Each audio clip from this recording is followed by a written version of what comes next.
Hello and welcome to this webinar on Of Mice and Men, George in quotations. Today we have three key learning aims. First of all, to understand quotations that reveal George's character, to link these quotations to key themes and ideas, and to use subject terminology when we're analysing them.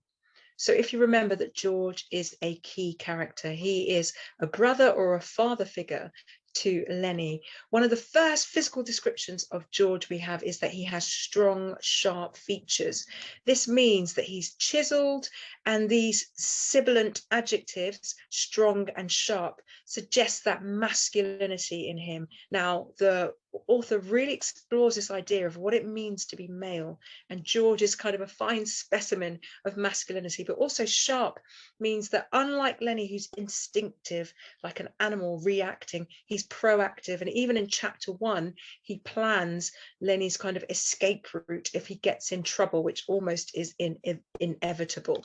We also have this quotation: I could get along so easy and so nice if I didn't have you on my tail. I could live so easy and maybe have a girl. So here we have George's frustration. Lennie, his best friend, a kind of son figure, is not very intelligent. In fact, he's mentally retarded. He has the intelligence perhaps of a 7-year-old.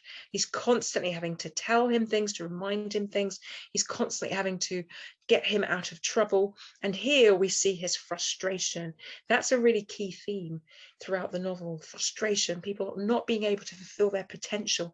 And for George here, we see perhaps a romantic side, maybe have a girl. Perhaps he's got this longing desire for intimacy and to settle down, because really together they have no security and no long-term prospects. This quotation really shows the insecurity of what they are: itinerant workers, which means they have to move from place to place to find a job. This quotation says, guys like us that work on ranches are the loneliest guys in the world. They got no family, they don't belong no place.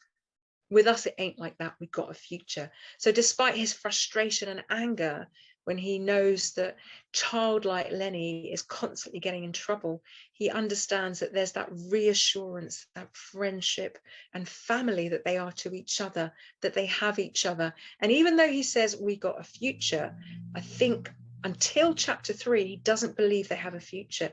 It's this kind of story that he tells him. And it links very much with this idea of a dream, a purpose. And the story they have is that they're going to live off the fat of the land, they're going to have a ranch, but really it's a reassurance, a soothing mechanism instead of something that's real. And also this quotation is emphasizing another key quotation: loneliness. They're the loneliest guys in the world.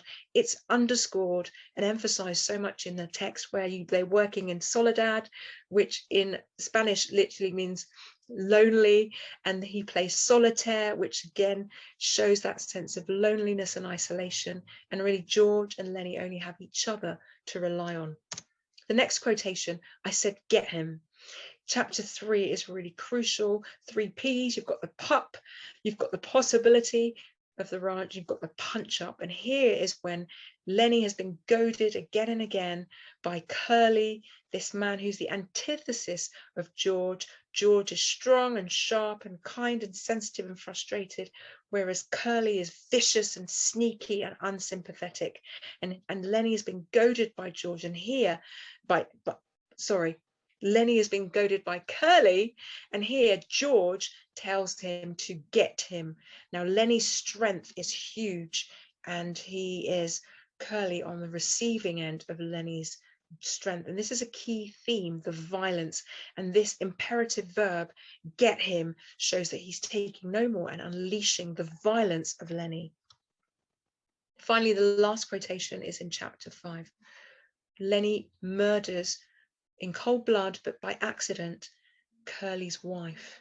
And when George sees her, it says his eyes were hard and tight as wood. So this simile, tight as wood, is almost, we understand the nail in the coffin of their dream.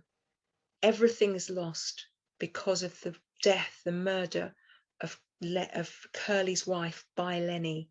And George understands that he has nothing else to do but to kill his best friend.